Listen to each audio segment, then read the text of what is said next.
Deuce and more. Deuce and more. Deuce and more. They tell you what they know.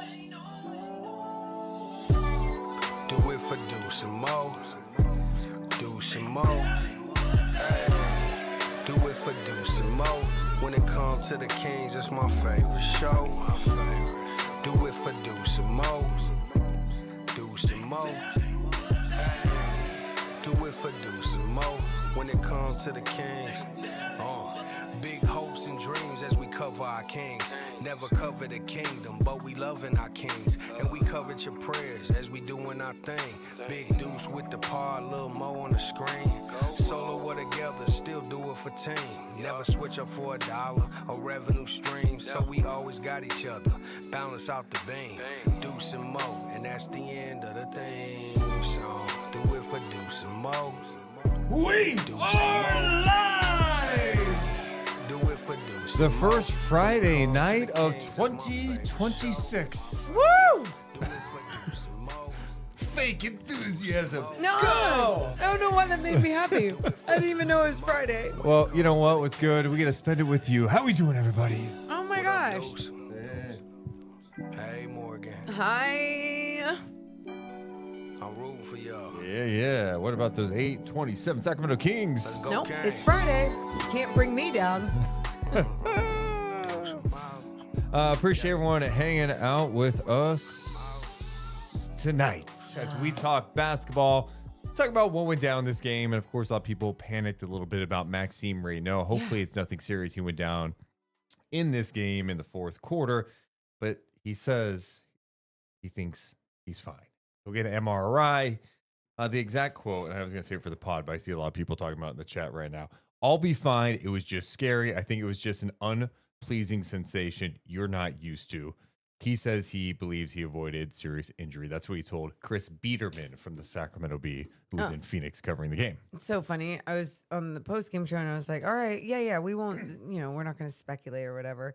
And of course, then I'm like speculating, like, yeah, of course, he'll probably miss like a game. And I'm like, I know nothing. I know nothing. mean, He might not. He might be perfectly fine. But it's so funny when you see something happen and you spiral and you say things. I spiraled 7 times on last night's podcast, and that was a competitive game. What's in store for tonight? Give me a hell yeah. We had a competitive half. It was a competitive half in Phoenix. There's plenty to talk about, though. What the hell?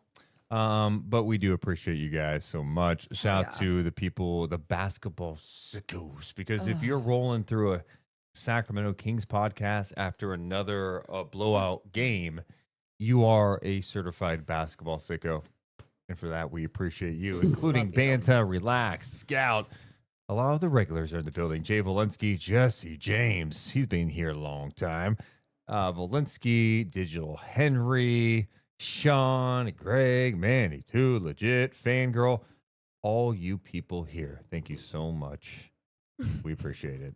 Sean, great question. Have the Kings won a single game this whole year? An update? No. They are 0 for 2026 at this point. Oh my God. At first when you said that, I was like, yeah, they've won 8 games. And then I don't like that question. Boo. I didn't know that was going to be the. If there's one thing that's consistent this year is Carlin knocking over the mouse. Why is that your gimmick, man? It's well, be careful clicking around over here. I didn't mean. It's okay. It's okay. I know. Carlin, you're lucky you're cute. You're lucky you're just a fun dog. And the goodest boy I've ever met in my life. You want to come say hi? Come say hi. I know that's what you wanted as you crush his skull. Say hi. Hi, Carlin. Oh, can I get one kiss? Okay. Hey, we're not going to force it, but I'll try one more time. Oh, what? You're forcing. One kiss. You said you weren't going to force it. Oh, yeah. I think I felt one. No, I didn't get one today. Okay. Thanks, Carlin. Just what I need you most, huh? Look at his legs. So cute. Oh, you look. Oh, look, you get. I did get a kiss. That's a good boy. Okay. Let's just do this the whole podcast. I know. That'd be a lot of fun. He's a cute dog. Yes, he is. He's a cute dog. Yes, I am. Yes, I am. Yes, I All right, am. let's start the pod. You Juice sure? and Mo, we're coming down in 3, 2, 1. Thanks for the cameo, Carlin. 3, 2, 1. Hit my music. Deuce and Mo. Deuce and Mo. Deuce and Mo. They tell you what they know. Deuce and Mo. Deuce and Mo. Deuce and Mo. The podcast that you know. Hey, welcome into the Juice and Mo podcast, the first Friday night of 2026. Kings hitting the road. Second night of a back-to-back, taking on a surprisingly fun Phoenix Suns squad that they had lost to twice already this season. How would the Kings perform after what was a competitive game through 3 quarters against the Boston Celtics? Well, in the first half, it looked all right. You got 2 whole quarters. You had the lead, but then the Suns closed that second quarter on a 7-0 run, and it's like they never looked back. The Suns manhandled the Sacramento Kings in that second half in a big way, outscoring them 67-46 en route to a 129-102 win over Sacramento. The Kings are now 8-27 this season. That matches their worst start through the first 35 games of a season in the Sacramento era. It's happened twice before. The 2008-2009 Sacramento Kings started with the same record, ended up going 17-65. The 2010 and 11 Sacramento Kings started with the same record, ended up going 24-58. So yes, this team right here has matched the worst start through 35 games in Kings history. They have lost 6 straight road games. They've lost 4 games overall in a row, and they've got the 3rd worst record in the National Basketball Association. Hey, I'm Deuce Mason, bringing you the good news. That's Morgan Reagan. This podcast presented by her friends over at Sativo Vineyards and Winery. How you doing, Mo? Oh my God, you couldn't even ask that. You're like, Did that get you? That number got you a little bit, huh? It's only think happened. it got us all. Really? Why did that hit you so Well, much? when I heard the 17 wins and then I heard 24, I was like, man, hopefully they could be at 24 wins and not 17. That was, I mean, my Yeah. brain, like, it's such low expectations going into this season. With how low things are right now, it's not like I don't find any joy in making fun of, they've won 8 games. This team's not good. Da da da da da. It's very realistic and serious when I say, hope they get 24 and not 17 wins. Okay, like- let me ask you Oh. why. I mean, Oh, and that's a great question. And I guess I mean, I guess for 17, me- 24. I mean, just because guess what? Like part of my life is watching every single one of these games. yeah. Truly. In like I don't need to watch wins, but usually a win translates into that a good basketball game and that was fun. And, and we've seen losses that have been fun or good basketball this year for the Sacramento Kings. So sure, I'd rather see that. But I guess when you look at those records of these teams that also started 8-27 in the past, yeah, I wouldn't mind seeing a few more games this season. They will win some games coming up, but But I need tonight, good. they did not. Yeah. It was 129-102. We'll dive into what went wrong in this game. Talk some Suns. Westbrook made some more history tonight in the NBA. I do want to lead with Maxime Raynaud because I feel like that's like a big topic. If you're watching the game, if you're still locked into this game, you saw a pick and roll situation. Westbrook had the ball. Max is coming up to set a screen. And initially, you just see Max crumble to the floor and grabbing his left knee. And I'm going, oh my God, did he bump knees with someone? Yeah. Then Morgan's texting me, is like, oh, it could be a non-contact one. And then you get this one angle that shows that Westbrook Clips Maxime Raynaud and his knee His kind of foot. tweaked. He clips the foot. So it's like, it's so weird how Max's foot and leg is going this way. Russ is trying to curl off of it. It clips. And you see exactly what you're saying. Max's knee, leg, whatever, just kind of go in the opposite direction and just doesn't look good. He screamed pretty loud too, which scared me. I don't know if you noticed on the broadcast. Oh yeah, I was like, oh my God. And so he eventually got up and went back to the locker room and obviously did not return this game. So when you see a situation like that, you do fear the worst. Yes. We don't know what's happening with it, but if there's like a glimmer of hope for Maxime, young player who's played really well for Sacramento as a rookie, exceeded, I think, most everyone's expectations. He did talk to the B after the game, Chris Biederman of the Sacramento Bee. He told the B that he will be undergoing an MRI. He said he believes he avoided a serious injury. The quote, "I'll be fine. It was just scary. I think it was just an unpleasing sensation you're not used to," end quote. So that sounds like, all right. Yeah. Yeah. No, I honestly appreciate that answer as well. You know, it's one of those things where it was just more of, or we don't know yet, but hopefully more of one of those uncomfortable situations that scared him and was painful in whatever way or uncomfortable in whatever way it was. But hopefully it's just like not a long-term thing. We just don't know. I always want to say, like, I'm not going to speculate, and then I start to speculate. So I'm just going to stop there because I don't want to picture time without him right now. I don't. Yeah, I'm with you. He's been really good for Sacramento. And, you know, obviously, if he is out, that means Drew Eubanks maybe gets some time, Precious Achiuwa at the 5. And I imagine Dylan Cardwell would be activated and use up some of those two-way dates. So, yeah. Hopefully Max is okay. The Kings' next game is coming up against Milwaukee. Can I just say, too, with that game being as bad as it was in that second half and that happening, that was probably one of the most deflating things that could have happened. I sent you that picture of me, like that one of the people behind the scenes, her name's Kiana. She's awesome. She got this shot of me just like wincing. Oh, yeah. Can you see it?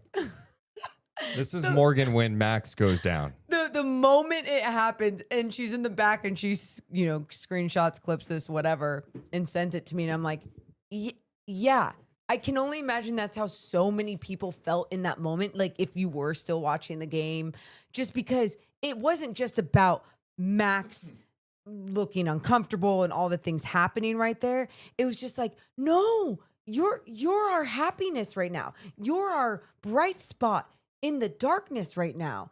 And for that to happen was just like, okay, this is where we're at. And also they're a team that's had like a lot of injuries this year. Yeah. You're just like, really? Another one? Yep. Like, come on, man. Can't catch a break. Well, this game tonight was definitely interesting. This Suns team, we'll spend some time talking about them because they've been a lot of fun this year. Yeah. Do you want to start with the good or bad? I struggle with this one when you lose a game like this. So it's just like, where do you want to start? Start with the bad because I mean it's bad enough. Max going down. Just keep on going, bud. Keep going to the bad. There's some good in this game. We'll get there.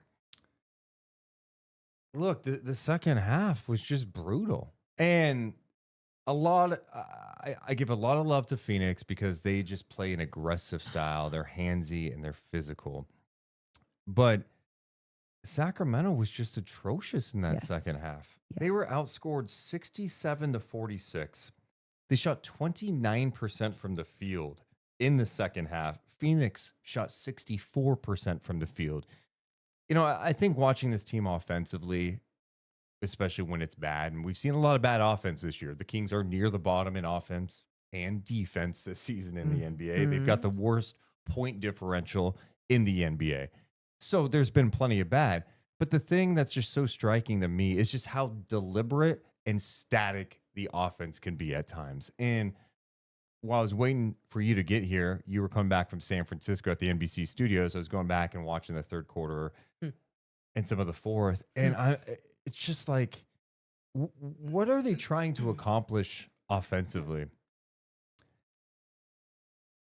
How many times I see a guard at the top of the key dribble in one spot. Yeah. No real being real threat. So by the way, defense, there's no pressure being put on the defense. You're just using the clock. Then the big comes out from deep of the paint, jogs up, sets a screen. Yep. It's like going through the motions. Though. Everyone else kind of stands around. That's not conducive to any type of winning offense in the NBA, let alone against a team that's good defensively. Meanwhile, I'm watching Phoenix run a pick and roll with Booker, and it's like Mark Williams coming up, setting a screen. Booker coming off that screen. Yeah. And then at the same time, on the weak side, Dylan Brooks is going to the other corner, and Royce O'Neal is popping up. There's movement everywhere, and all of a sudden, the help has to come up on Mark Williams, who's a lob threat at the basket, but Russ was watching the ball, and he's not even paying attention to his man, Dylan Brooks, in the corner, and it leads to an open three. It's movement that causes confusion. Meanwhile, more times than not, I'm watching the Kings have two guys in action, maybe, with no movement. And it happens over and over and over again. But it happens over and over and over again after they're doing it the right way in part of the game. And that's what, so like, what clicks to go away from that? It's not like it's, I don't think it's necessarily laziness. I think it's a focus in a second half, because also I don't think it was like, oh man, the Suns defense made some huge adjustments in that second half to really slow down the Kings. No, they made tweaks, and they were as physical and aggressive as they were in the first half. Yeah. And they forced turnovers and all the different things. It was the Kings that did it to themselves. You're exactly right, because they were flat. The Kings were not, they stopped moving. They stopped setting a screen with the intention of, I'm going to fucking stop you, and you're going to have, and my guard's going to have an open lane to the basket, and we're going to get something else to go, or someone's going to have a Nash dribble while someone relocates and is in their line of vision in the corner. Making an extra pass. And I don't see that often enough. It's like, all right, I see, like tonight, there's one play where DeMar DeRozan's going ISO, the double team comes, and DeMar does the right thing, get off of it. And he hits Westbrook, who briefly hesitates and then launches a three. Keegan was open at the top.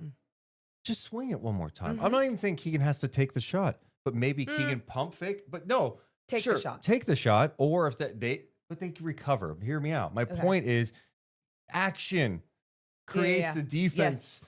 It forces the defense to move a little bit, and you just don't see it enough from the Sacramento Kings. It's infuriating. And so it's lack of movement. It's pounding the shit out of the rock. It's bad shot selection, no passes, no extra passes, no just urgency when it comes to coming up and setting a screen. It's just, I'm so glad that you brought up, though, Keegan, like even just that specific possession, and you're like, just make that extra pass to Keegan. And the reason why it just clicked, like, yeah, make that extra pass, because we even brought that up on the post-game show, and looking at his attempts in a game like this, 9 of 17, he's on fire. Like, you know, especially in that first half, like he is getting shit done. Get him the basketball, get out of his way. Get him the basketball, set a screen. Get him the basketball on the extra pass.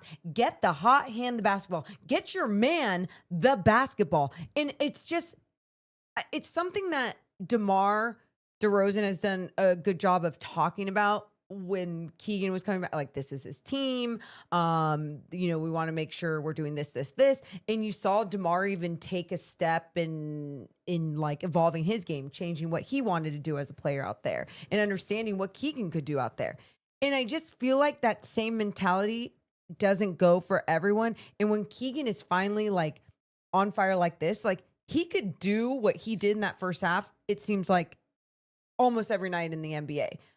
But he doesn't have the mentality yet to do it.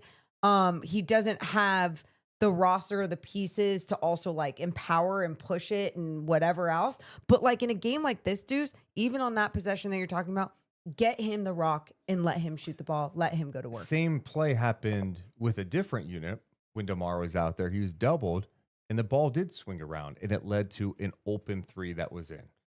And it's just, there is no consistency with this group when it comes to moving the basketball. And it's, I've said it so many times, it's just a tough watch. And then defensively tonight, I mean, they're just not a good defensive team. There's so much pressure on Keegan. I thought Keegan had some really good moments on Devin Booker in the first half. There was one play late, and this is something that the Kings, I think, do too often. End of the first half, Keegan's defending Devin Booker. Screen comes up, and the Kings just automatically concede the switch with Schroeder on Booker, and Booker scores. And you're just like, well, you just can't concede the switch. You got to fight through that. And it's a lot of pressure on Keegan. And I know they mixed up. Keegan was on Gillespie at times. He was on Booker. The Kings just had no answer to put on Devin Booker. I think Keon had a couple of good moments. They were hunting the hell out of Neek Clifford tonight when he got those opportunities, whether it was him defending Devin Booker or him defending Dylan Brooks. And my thing with Neek, I've talked a lot about his defense. I think it's been pretty good. I thought tonight he picked up a quick first foul. And then and then after that, he was way shy, way too soft in his coverage on Booker. Yep.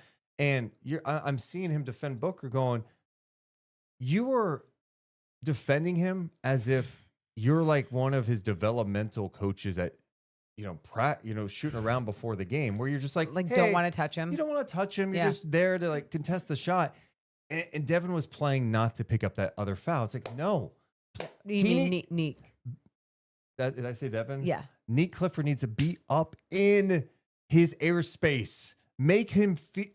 I don't care if you pick up the second foul. I'd rather you pick up foul number 2 than play off of Devin Booker. And I'm sure for someone like Neek, though, he's picked up that second foul early in a game and then gets set out, right? Sure. Like he doesn't feel like he has that leash yet where in an 8-27 season, he needs to have that leash. He needs to have that confidence that, okay, I can still play physical, get this foul, and keep my ass on the floor. Like that trust also has to be given to him in a season like this. And I think you're exactly right, because it would have been nice to see him remain physical. I also appreciate the mindset of trying to be aware of everything to stay on the floor, and was like, okay, can I be more disciplined? Yeah. It was like, okay, well, now you're not being aggressive enough. So how can you find that balance? And these are the growing pains that he's going to go through. But yeah, Booker did a fantastic job of hunting him out and getting whatever switch that he wanted, especially in that first half. And I think you're exactly right when you talk about conceding to that switch every single time. I understand if you have to go to it, go do it. You make sure there's a body on Devin Booker.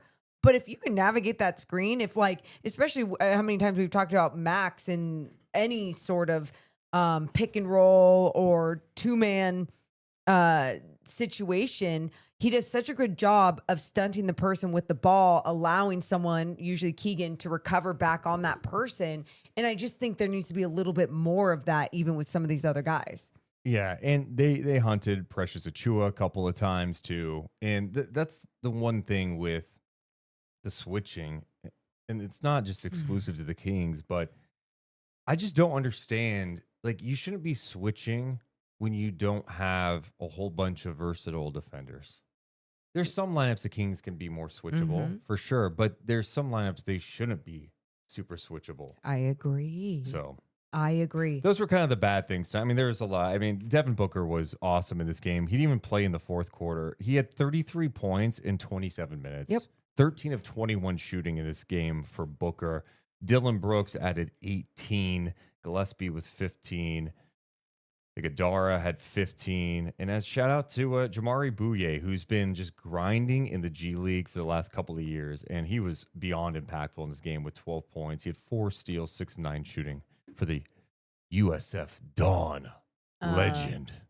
4 of the 16 steals as a team, and Sacramento Kings had 21 turnovers. Those are just killer. 21 turnovers. Killer. And obviously the Suns, I mean, they averaged the most steals per game in the league. Like they're doing some amazing things. Like their numbers show what they're doing on the defensive end. But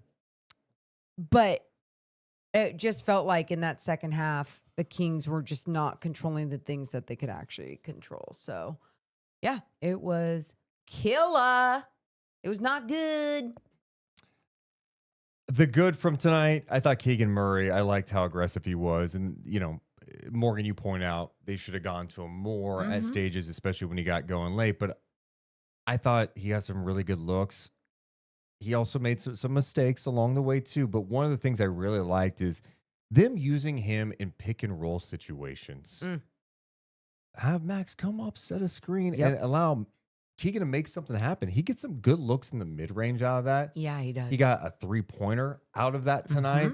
I think it's something that the Kings don't utilize enough with him. And if you're looking for him to be more aggressive, put the ball in his hands. And he needs to develop that aspect of his game anyway, because the next step for him in those situations is, all right, pick and roll. You've got the ball and you're driving. Can you make a play out of it and set up one of your teammates? He did have a couple of nice passes tonight. But one of the things you notice is like when Keegan's in a pick and roll situation, he's going. He's trying to score the basketball. He's not setting up anyone. He is scoring the basketball. And even when he gets some of these isolation situations, I think there's value in him looking to move the ball too. And that's the next phase. I know we're talking about a guy who's 4 years in. You're like, God, shouldn't he be able to do some of this? The Kings have stunted his growth so much through his time in Sacramento, in my opinion. And this is the time for him to get these opportunities and to go through the growing pains of being a guy that's got to handle the rock and create a little bit. But with that said, I like some of the looks, and it was good for him to knock down shots. I talked about it with you at the end of the podcast last night. I'm like, I just need a good game from Keegan shooting. I know what he does defensively. He ends up with 23 points. He had 10 rebounds, a couple assists, 9 of 17 shooting, 3 of 5 from 3 in his 32 minutes. Yeah, 32 minutes as well. Obviously, this game got away from them pretty fast there at the end, but it's something else that we were talking about against what team did they play last night? The Boston Celtics. Thank you. That's the green. I was like, Milwaukee Bucks. Nope, that's the next one coming up.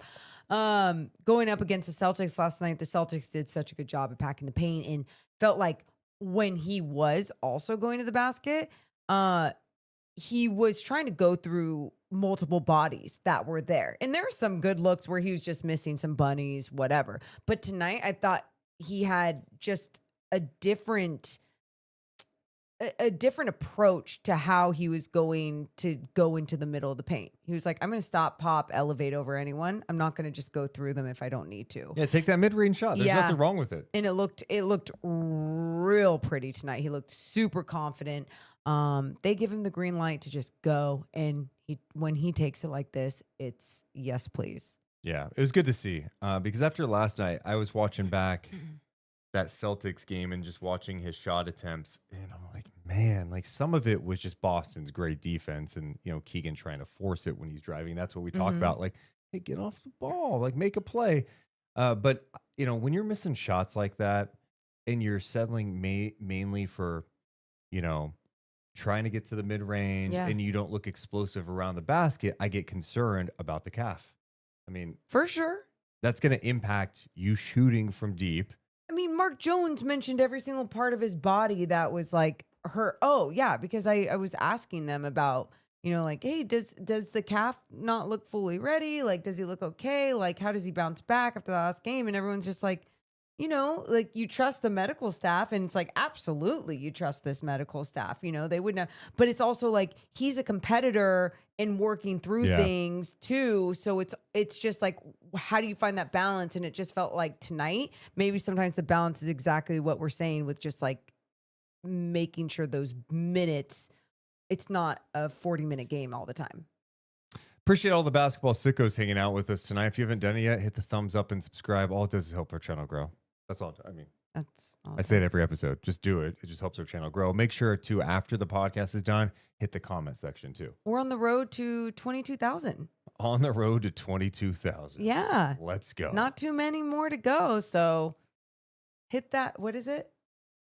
Hit that thumbs up. Yeah. And subscribe. Subscribe. Yeah, that's the one. Yeah. The road to 22,000. It's been a long road to get to 22. Has it? It's been a minute. Yeah.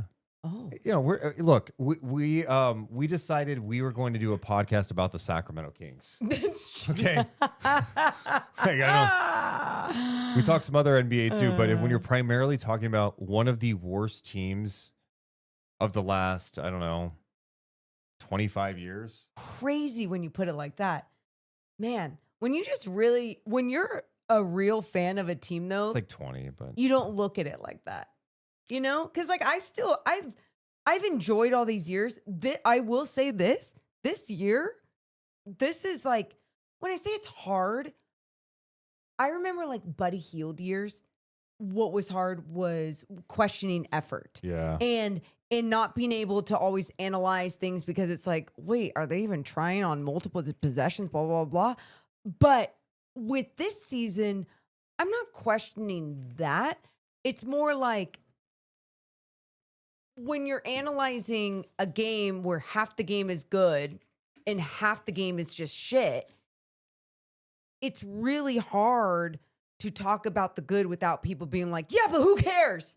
And it's like, well, that's not why I'm not talking about it in a good way like that. I'm just talking about it because as we all sit down and watch basketball, like we still want to break down what actually led to a collapse or what happened and everything else. What? It's funny too, because I've seen some of the comments tonight, and even Matt George was talking about the 08-09 Kings that started, 8-27 through 35 games, and the 2010-11 Sacramento Kings who started 8-27 through 35 games.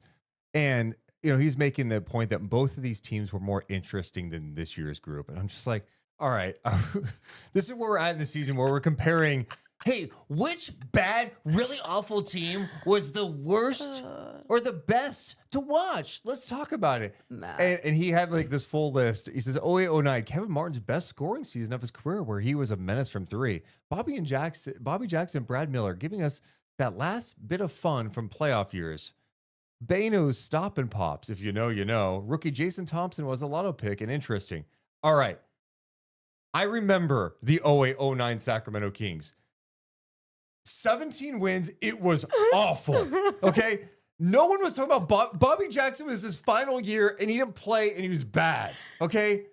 None of this stuff was good that year. Nothing was good it was awful. At the end of the year, I remember Rashad McCants on the Kings. Rashad McCants was terrible. One of my vivid memories from that year was this high five line. They had all these fans. Oh, yeah. Lined up. And the players run through and give high fives. Rashad McCants didn't go through it. He didn't want to high five the kids.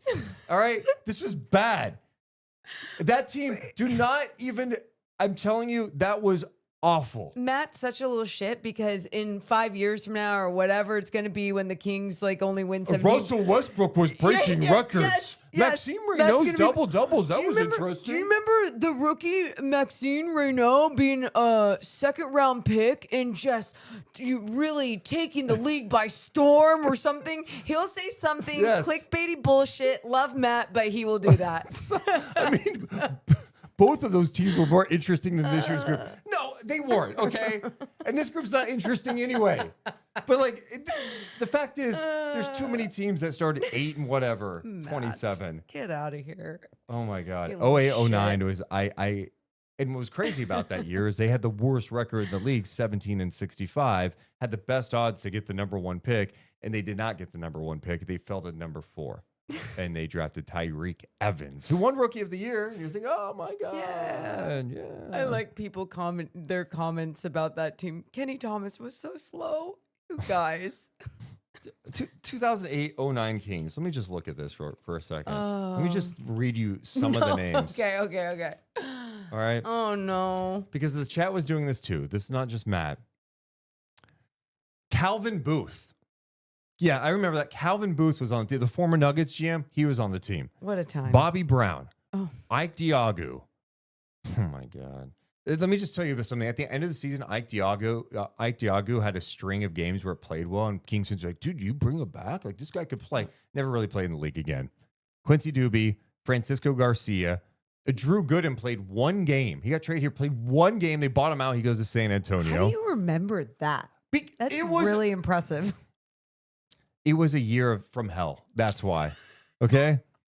Spencer Hawes, Dante Green, Bobby Jackson, Kevin Martin, who was banged up that year. He missed like 30 games. Oh. Rashad McCants, who I mentioned. Brad Miller. I don't even think Brad lasted that long. Let me recall. Brad Miller. Yeah, he played he played 43 games. They traded him. They traded him. Was that? Did he go back to Chicago after that? Yeah, he went back to Chicago. The second stint there. That's because they got Andres Nocioni back, Mikey Moore, John Salmons, Cedric Simmons, Will Solomon, Kenny Thomas, Jason Thompson, Beno Udrich, and Sheldon Williams. No. I would rather be here. No. I'd rather be here. Okay? I'm not even trying to debate that. I just need everyone to know that 08-09 team, dreadful. Yep. Nothing interesting about that team. John Salmons. No. Absolutely not. My goodness. No disrespect, but just no. Anyway. No. We That's hilarious. More of the podcast coming up in just a second. We should just get to our player of the game. I gave it to Devin Booker. I almost gave it to Keegan Murray, but I couldn't because the Kings lost. Good job. Devin Booker definitely deserves to be our butcher and barrel player of the game. 33 points on 13 of 21 shooting. In just 28 minutes, Deuce Mason. He was doing it all, hunting out any mismatch. I mean, he's so impressive inside the arc. It's incredible that when you really look at his numbers and how many 3-point attempts, 1 of 6. So, yeah, he has not shot it well from three this year. He's like 30% from 3-point land. But either way, it just shows that he doesn't, that's not where he needs to score. He can be so impactful from inside the arc. So if you want to go to Butcher and Barrel, it's right across the street from Golden One Center. You go on game days. It's $38 for a Wagyu burger, a shot and a beer. And this is elevated dining. It's some of the best food in Sacramento. I am not kidding. I've been telling Deuce, I cannot wait to go back very soon. And you should go too. Just go check out Butcher and Barrel. Appreciate their support of the Deuce and Mo podcast. We're also presented tonight by our friends over at Sentivo Vineyards and Winery. Oh, speaking of place, I just went to today to pick up a few bottles. I did. I picked up a few bottles from their tasting room right in Fairfield on my way to the NBC studios. And it's just such a beautiful tasting room, first of all. But their bottles, their wine, absolutely fantastic. It's family owned. They're all Kings fans. They're wonderful human beings, but it's wonderful wine. I'm not kidding you. I picked up some bottles because I want some people to try it as well. And they're winos. They're bougie wine drinkers. So I'm excited for them to see it. You can get bottles too at sentivovineyards.com. And they're Kings fans. I said that, yeah. So I'm emphasizing it. Thank you. Okay? Yes. Appreciate their support. Also presented tonight by our friends over at Medic Ambulance. Woo, woo, woo, woo, woo. Oh, I didn't know if you were going to change it. That's my bad. I hit the wrong button. I was waiting. I was like, why isn't she not going? Woo, woo.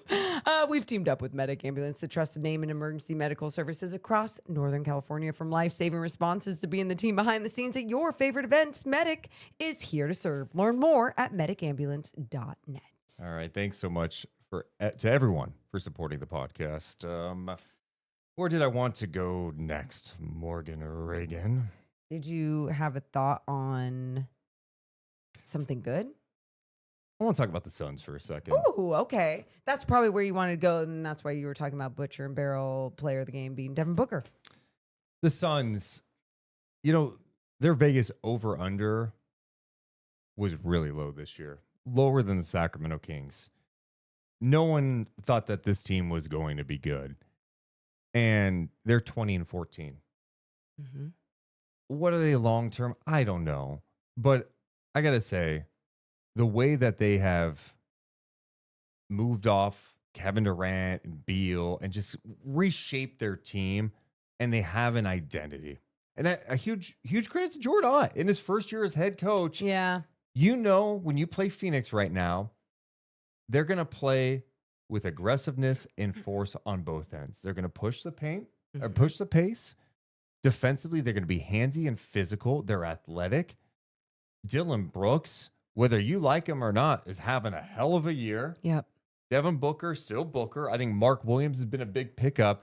I think Jordan Ott should honestly be in the conversation for Coach of the Year. He won't be probably because they're 20-14. They're, 6th, 7th in the West right now. I don't know. But I just want to give him a lot of love because they got a lot of shit the last couple of years. Yeah. It did not work. The Kevin Durant, Bradley Beal, Booker thing never worked. And this team, when you watch them, they look like a team.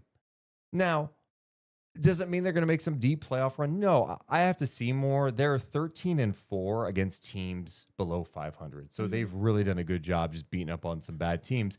But when you watch them, they play with an edge. They play with competitiveness. And it's pretty cool to see how they've made over their team, especially with how low their fan base had to have felt the last few years, going from a team that was close to winning a championship against the Milwaukee Bucks to dismantling that and then not really having any success in the Kevin Durant era. To having big names and it just not living up to what it needed to be. And now, you know, someone like Devin Booker is with less names, but more of a roster that complements his play, while his play also complements the rest of the team.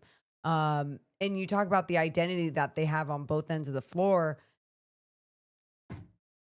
Dillon Brooks, he is someone that just, we already knew was a dog on the floor that brings a different type of edge. Everyone wants a Dillon Brooks. You love to hate him, all of that. But he's also scoring on a different level right now, averaging 21.5 points per game, while also averaging a career high 1.3 steals per game. So, like, he is getting it done on both ends. And then you can go to Colin Gillespie stepping up with his 3-point shooting 43% on the year, while Grayson Allen is out. You know, like they have injuries, they have their health issues, and they just have an identity and a style of play that everyone is working together to play the right way to keep winning a lot of these games. I wonder how they can build off this, but to turn it around like they did with low expectations has to be a fun feeling. It's especially because I don't think the Suns last year reminded me of the Kings this year. They weren't nearly as bad record-wise, but just never felt together. Sure. It just felt clunky all the time. Yeah. Like And not fun. Not fun. Which is crazy to have Kevin Durant on your team and be like, it's not really a fun brand of basketball, but it just wasn't fun. And now they're fun. Yeah. They really are. And that's something that I think what we're really seeing in the NBA too, where it's trending, is that having multiple guys, and I guess multiple guys to me right now is meaning multiple names, multiple players that have these resumes that people just go, well, yeah, if you have a roster with this name, and this name, let's just go to it. Bradley Beal, Kevin Durant, and Devin Booker. Of course, you're going to find a way to win. Those guys have done this, this, and this. So, of course, they're good players. They'll find a way to play together and win. What you're seeing in the NBA is so beautiful. It's basketball being played the right way with multiple teams right now, and not relying on just, hey, these guys have done that, so that must equal good basketball. No, sometimes that's not going to mesh. Sometimes that's not going to complement each other and create the best basketball that can be out there. Basketball is a team sport, and that's why you see so much success with the teams that do play like a team and play it the right way. And I just love that it's been trending in that direction, and the Suns are trending in that direction as well. Yeah, they're a fun team. And like even off their bench, Jordan Goodwin has been a contributor. Ryan Dawn, his length and size, right, as a defender. Yeah. Just an absolute pest. Oso Iguodala had a really good game tonight. Yeah, we mentioned Bouye earlier, which you're just like, it's good for him. What? So cool. They wouldn't have predicted his impact for them. So just a fun team, and that's even without Jalen Green being a factor at all this year. Remember, he was hurt, came back, got hurt again. He was involved in the Kevin Durant trade. Yeah. Hasn't even been a factor. Crazy. So we'll see where they go from here, but it's been a good story. 20-14. Well, and I think too, when people want to talk about like the Suns or any, and I get this is the NBA, you go, well, yeah, can they be a contender? But yeah, can they come out of the West? And it's not about that right now. It's about what can they grow? How can they grow off of what they're building in this year right now? Like they've had all these other weird transition years with different players, but now they finally have a group and identity that is working. So how do you grow off this, especially while Devin Booker is playing some pretty good basketball too? Do you have a J Street Dental moment of this game tonight? I do. I actually do. And I text it to you Yeah. when it happened, and it's still my moment because it was sick as fuck. And it was just Keegan Murray in transition, just going downhill in the open court. Nice, beautiful glide, crossover between the legs, comes back, goes up against 3 Suns players in transition with the layup. That was a sweet move. Or was it a dunk or a layup? And whatever. Either way, he finished at the rim. And it was just, it was just so, it was such a natural move that when I saw it, it was just like, I didn't need this big dunk or this big moment. It was just beautiful. It was him looking confident, looking like the guy out there. And he can do that so much more. And he needs to. Please be aggressive. That's my J Street Dental moment of the game. Enriching lives and enhancing smiles. Head to jstreetdentalgroup.com. You can also check out their sister office, Sacramento River Dental. Literally, they're right on J Street, obviously, in the heart of downtown. It's just such a wonderful place. They're all Kings fans. They've worked on both of our smiles. Such great people. So if you're looking for a new place in 2026, go there now. All right, the moment is now in the jar. Let's pick out an old moment because they lost. This was the worst idea we did on this season. I don't think so. I think it's fun to go back. It is fun until it's not. You picked Pinky. I know last night. that was the same one I picked last night. Ooh. All right, let me just pick one of these big ones. Yeah. I like it. All right. January 2025. We've already done this one too. Oh, no. Excuse me. January 25th, 2024 against the Warriors.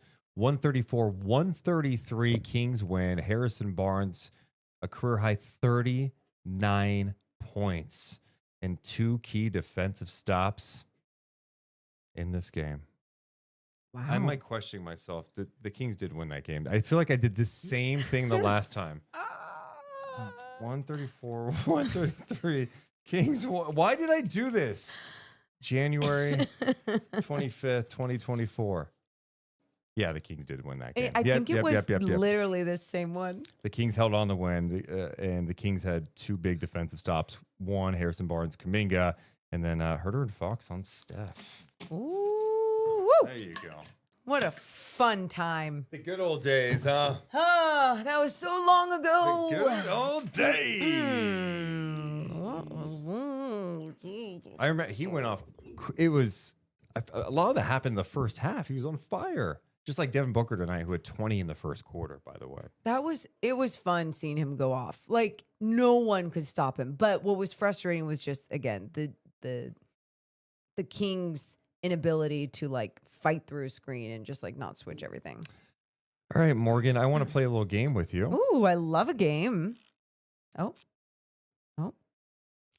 No. Yep, there we go. This game is... Do you remember this? Okay, wait. Do it again. This game is... I have a title for the name. I like pulled this. That out. Do you remember this? Yeah. Okay. Oh, or how about this? Hey, what happened on this day? Okay. Here we go. Hey, it's Deuce Mason playing a new game called Hey, what happened on this day? We're going to go back to January 11th, 2011. Oh, God. I'm definitely not going to remember. 2011. Okay. Because that's the last time the Kings started 8-27 in the season. Oh, no. Where's this game going? In that game, they lost to the Wizards in overtime, 136-133. Sad. You're not going to get this, but who do you guys think the leading scorer was for the Washington Wizards in that game? Okay. January 11th, 2011, in an overtime loss for the Kings. They fell to 8-27. 8-27. Did you... Oh, here's my question. Did you know this answer? Let me just say, when I saw who the leading scorer was for this game, I was floored. What type of hint is that? Because you'd be like, oh, Gilbert Arenas, huh? No. I'm just going to give it to you. Okay, 2011. People are guessing Beal. Beal. No, Oh, Gilbert Arenas. Arenas. Great guesses. Yeah, Yeah. sure. Mike Miller. Okay. No. Swaggy P, Nick Young, had 43 points. He was 7 of 10 from 3. Washington hit 9 threes in the game. He hit 7 of them. Are you kidding me? That was 2011. Can you imagine Nick Young just crushing you? Oh, yeah. Yeah, the Kings, hey, yeah. Matt George. That was such a fun year. It was so much more fun than this year. Nick Young dropped 43. I love shitting on Matt. That's fun. All right. What was the game called? Do you remember what happened on this day? That's not what it was called. Oh. I changed it again. Oh, crap.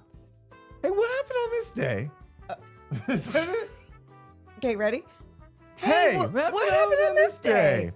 January 11th, 2011. Okay, so the Kings fell to 8-27 that day. Okay. Nick Young, 43 points in a 136-133 win for the Wizards over the Kings. The leading scorer for the Kings is in town right now. Believe it or not, the leading scorer for the Sacramento Kings is in Sacramento as we speak. Like a former player. Yeah, obviously, he played in 2011. Well, I mean, you say that, but like Bobby, are you saying? Wait, 2011? No. I'm so confused. It's Beno Udrih. He had 26 points. Oh, Beno Udrih is the head coach of the Wisconsin Herd in town in Sacramento to play the Stockton Kings. Thank you. Tomorrow. Yeah, tomorrow. Francisco Garcia also had 26 points. That week, by the way, when the Kings fell to 8-27, the reigning Conference Players of the Week, LeBron James and former King Zach Randolph was the Western Conference Player of the Week. Next topic for you on this, Morgan. Going back to January 11th, 2011. Okay. The last time the Kings started 8-27. What do you think the number one song was in America? 2011. Probably something like Taylor Swift, right? Or like Rihanna. Rihanna was near up there, but she was not number one at that point. Ooh. Okay. Think of big artists in like the early 2010s. Justin? The Great Biebs? guess. No. The Biba? Okay. I'll give you number 2. Yeah. The number 2 song in the country at that point, Grenade by Bruno Mars. I forget how that song goes. It's so funny. I was just... Grenade for you. No, that's what I was thinking. I would drop a grenade for you. No. I think it's I'd hop on a grenade for you, right? I don't think that's... I'd throw a grenade for you. But why would you throw a grenade for somebody? I'll do anything for it.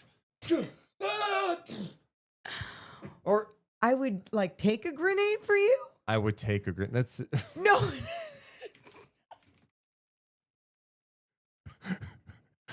the chorus on this. I'd catch a grenade for you. I'd catch a grenade for you. Yeah. Throw my hand on a blade for you. Yeah. I'd jump in front of a train for you. Yeah, I'm sorry. Let me take because you don't fucking know the song. Okay. You know I'd do anything for you. Yeah. Ooh, I would go through all this pain. Okay, we're done with that. Take a bullet straight through my brain? That's what it says. Jesus Christ. Calm down there. Yeah, Bruno, time out. This song is very problematic.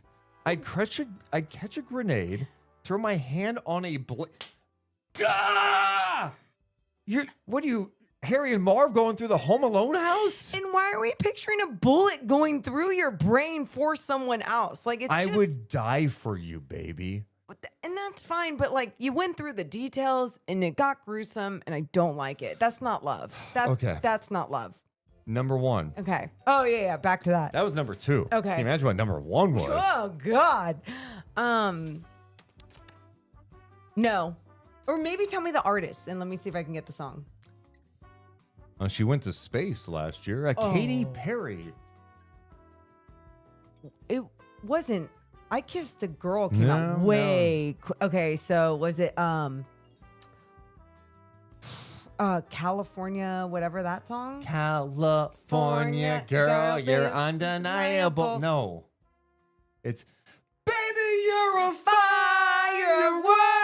That was the #1 song in America. I love that song. It's a great song. Come on, make it down. Yeah. Great song. I'd say I love that song and then I don't know the lyrics. Make it go, oh, oh, oh. In the chat, King Gibby says, I'm Bruno Mars catching a grenade for the Sacramento Kings. Joe in the chat says, that song's romantic. Is it? Yeah, I don't. JC said, this song was before Deuce's time. I'm disappointed in Mo for not knowing the lyrics, though. Oh, yeah. I don't know anything. You have. Could you even guess what the top movie in America was? Well, I'm gonna have to, but I'm not gonna know it. 2011. Well, when was Avatar? That was before that. I've never seen this movie. Oh, okay. It was True Grit, starring Jeff Bridges. Oh, have I seen that one? Is that the one with the young sidekick girl in that movie? If it is, give me a yes. Then maybe I've seen it. If it was a movie with a young sidekick girl in it. That's like she was, I believe so. Well, Haley something. There you go. You just learned something about January 11th, 2011, the last time the Kings had started 8-27 in a season. I like that game. Yeah? Yeah. Because it distracts from the 8-27. You go, oh, yeah, I catch a grenade for you. And then we're looking at Bruno Mars lyrics. I got to be honest. I've heard that song so many times. I'm floored by the lyrics. They're a little aggressive. Yeah. Yeah. Yeah. You just, you can I thought it was a sweet love song. I was going to say you can express your love in non-gruesome ways, but hey, to each their own. Next up for the Sacramento Kings. They play a game in a couple of days against the Milwaukee Bucks. Yeah. They got a Giannis game winner tonight, a lob at the basket to beat the Hornets with about 4 seconds to go. Ooh. So the Bucks are coming to town. It is interesting because the Bucks and Kings have been linked together a little bit with trade talks, right? We had the report earlier this week from ESPN.com that said that the Bucks have talked about Zach LaVine and Malik Monk. Malik Monk, by the way, did not play in this game tonight. He did not play, and also there have been people talking about, oh yeah, Zach LaVine could be back on Sunday. No confirmation there. But if he's back against Milwaukee, just with his name linked, does anything stand out to you if him and Malik were to play in that game? Would you be like, what? Yeah. Okay. I'm just making sure that. The Malik one is just so weird. And, a DNP coach's decision. When we talk about some of the Kings' offensive issues too, where it's like, hey, everything's kind of stagnant, right? It's static. There's not a lot of movement. There's not pressure on the defense. I'm like, you've got a guy on your bench who can really play to the strengths that you want to play with. You get into the paint. He could shoot it, and you don't play him. Yep. Well, and the thing, I just don't understand you when he got 6 minutes last night. Yeah. And then a DNP tonight. And then even Devin Carter getting 4 minutes tonight. And Russ going back in the game. I'm just like, why isn't at this point of the game in the fourth quarter when everything's just gone, lost, whatever, why isn't Devin Carter just getting those minutes? Or even, Malik Monk, it's weird to put him in at the end of a game like that, in my opinion. But yeah, that whole situation with Malik, with Devin not playing, whatever, especially when you're 8-27, I have no way of breaking that down. And it just, every time I'm like, I'm confused. Yeah, the Kings just need a trade in the worst way. I think everybody needs it at this point to see something different. Yeah. And to mix up the group a little bit because it's just a weird time. And so with the Bucks coming to town, apparently they've had some interest in Monk. Same with LaVine. I don't know. Does it mean that they'll work something out? Their G League team is in town too. Yeah. We're calling that game tomorrow. Yeah. Stockton Kings and Wisconsin Herd at Golden One Center. Woo. Woo. So we'll be calling that game. But yeah, it'll be interesting to see if there's any Bucks execs talking to Kings execs, or if there's any buzz in the building that day. I know. We'll have to be looking out for it, huh? And it's always a show when Giannis is in town. So oh, hell yeah. Yeah. I mean, it's fun. I do wonder how the Kings will match up against him, since it seems like as of late they've had their even more challenges against some of these star players. They did beat the Bucks earlier this year, so you never know what could happen. But give me a competitive 4 quarters, not 3, not 2, 4. we did want to shout out one other thing tonight. Yeah. Russell Westbrook made some more history. It's pretty significant. He passed Oscar Robertson tonight for the most points scored ever by a point guard. That's awesome. Incredible. Yeah. He also became the 15th leading scorer in NBA history tonight. So Wow. passes the big O.